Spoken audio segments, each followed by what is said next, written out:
Any vowel that appears in front of a vowel that ends a word. Why?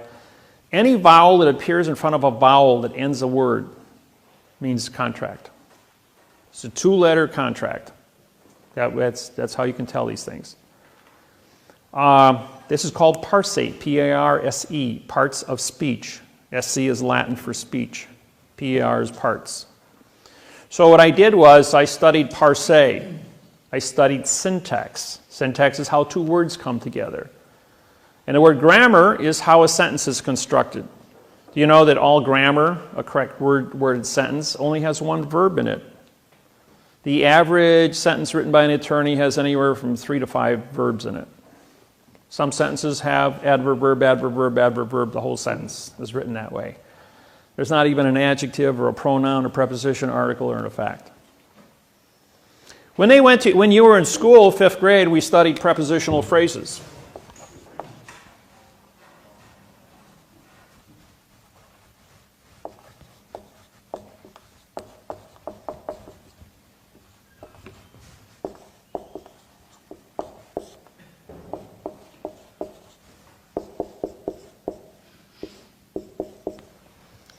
That was the preposition, article, and noun made up your prepositional phrase.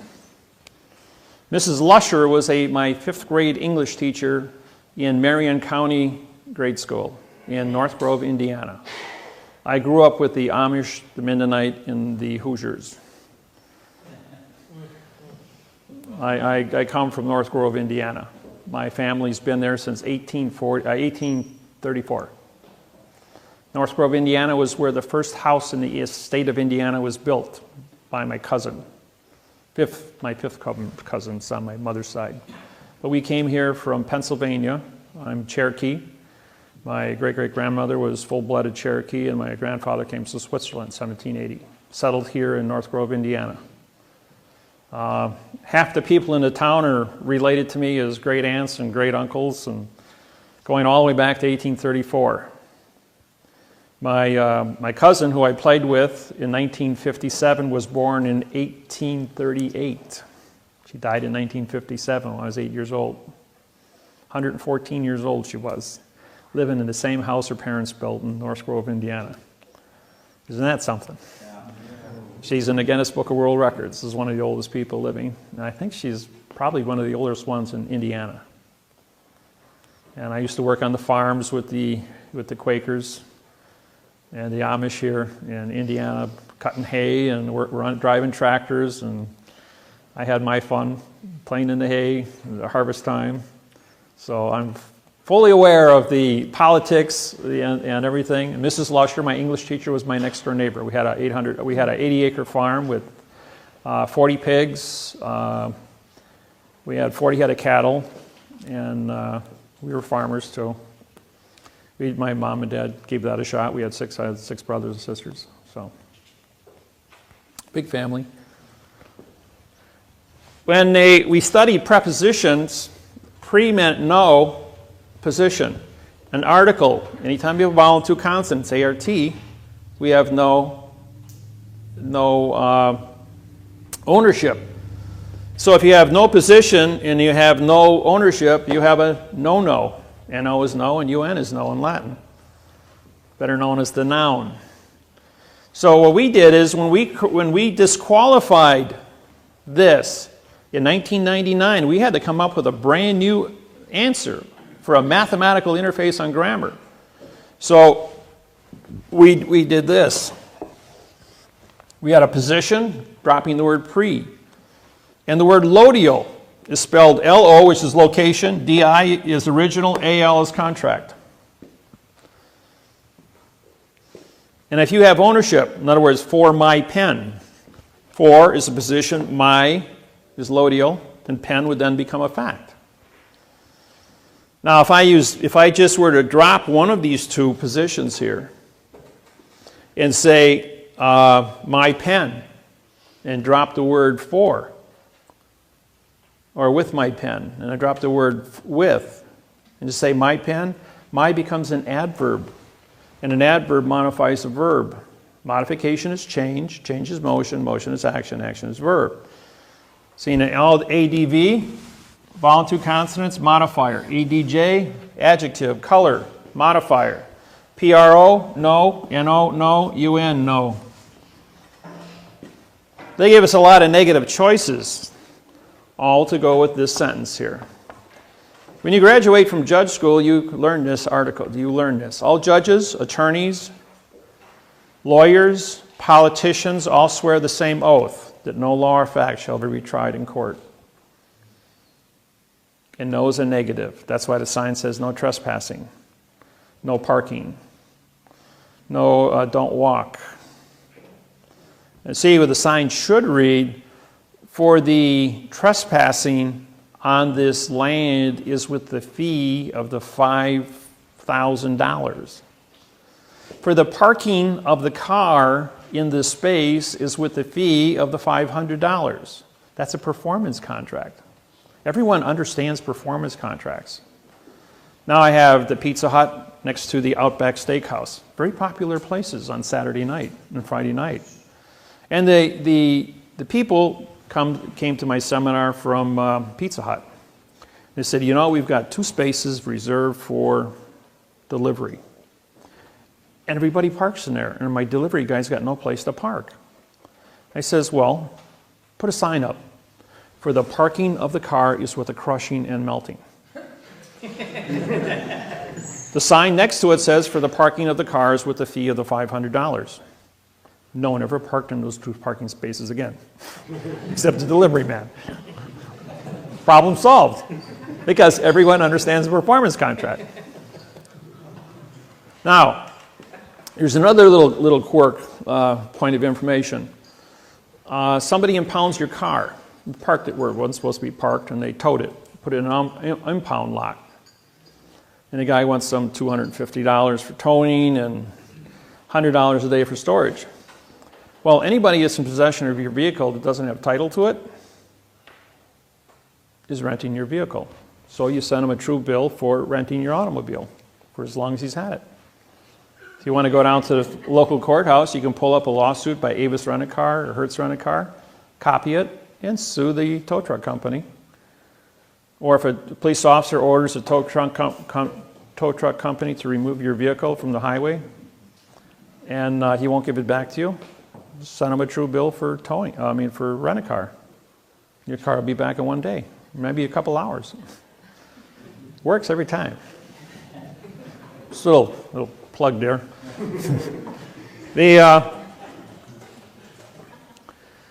The fraud that takes place here is profound with the courthouses and the courts. And you know, people say we're in court, and the judge says, this is Judge Wasilewski, he says, you know, David, after he took away my children in 1980, I went to trial 65 consecutive times, 2 weeks apart, under what's called a writ of de novo.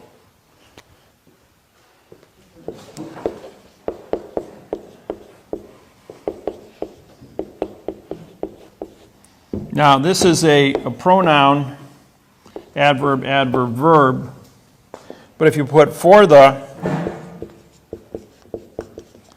writ of de novo, then this becomes a 5, a 6, a 7, a 5, a 6, and a 7. This is French, but de means the, in novo, it would then become a fact. So I filed for the writ of the de novo. Now what that means is if you violate equality, that's discrimination, that's a crime. 1964 Civil Rights Act violation. So for the writ of de novo is your ticket to get a free trial for anything. I don't care what it is. They cannot move forward on any topic. If they want to foreclose your house and they use adverb verb, they didn't give you equal protection of the law. That's a prepositional phrase. For the protection of the law using the correct parse syntax grammar. Therefore, you can sue for a writ of de novo just for the be correct on the grammar. Doesn't matter if you got a mortgage or a deed of trust.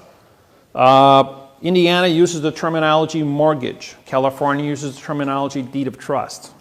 Deed is a pronoun, of is an adverb, making trust a verb. The word mortgage, by it stands alone on top of your document, is called a pronoun. There's no prepositional phrase. You know, if I hold up this object, you see a pen. In Spanish, it's scribola. And if I hold this object above 5,000 languages, I get 5,000 different sounding effects to what it is. Does 2 plus 2 equal 4? How many of you think 2 plus 2 equals 4? All right, just all's fair.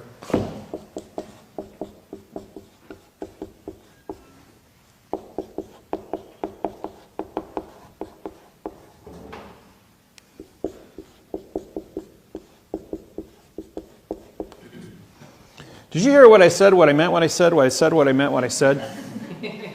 I can do this 150 different ways before I'm going to get it right. So don't ever presume what you think I said, because if my lips are moving, I'm lying to you. That's what a judge said to me. He says, all you got to do is prove it. He says, and in 8,500 years, Wasilewski says, no one has ever proved it. And I said to him, I said, oh, I says, I know what you said to me. You said to me, wait a minute. He says, you mean to say if I say yes, you're going to say no? He goes, yep. And if I say no, you're going to say yes? He says, that's right. And I says, all right. Does 3 plus 3 equal 6? He goes, yeah. He says, no one ever went to war over a math problem in the history of mankind. No religion, no political organization, no condition of state, no country ever went to war over a math problem. 2 weeks ago, President Obama and President Bill Clinton stood on the podium at the Republican convention on national TV. And the closing statement by Bill Clinton was, no one ever went to war over a math problem in the history of mankind, and we're doing it correct. That's an exact quote from all 2,500 seminars I've done. And by the way, I was Bill Clinton's counsel for the sex trial. Remember the phrase, for those that are old enough? The question was, what is sex? Bill Clinton goes, depends on what the definition of is. And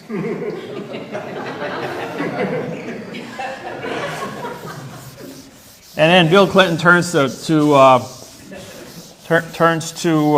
the judge and says,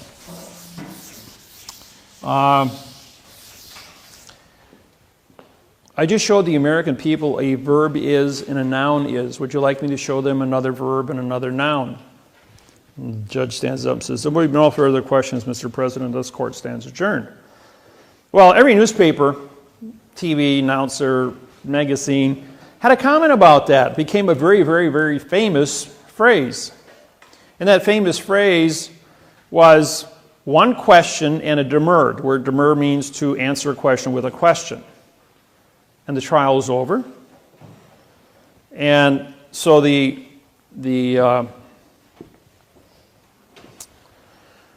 nobody knew what it meant. I knew what it meant. I was his counsel. Senator Bill Clinton says to me, Dave, he says, that worked really good. He says, but I got to go in front of Congress, he says, 2 weeks. And I can't take my lawyer with me. I says, well, you're a lawyer, Bill. I says, I'll tell you what you do. You remember the movie A Few Good Men with Tom Cruise and Jack Nicholson? You want the truth, I'll tell you the truth, but you can't handle the truth.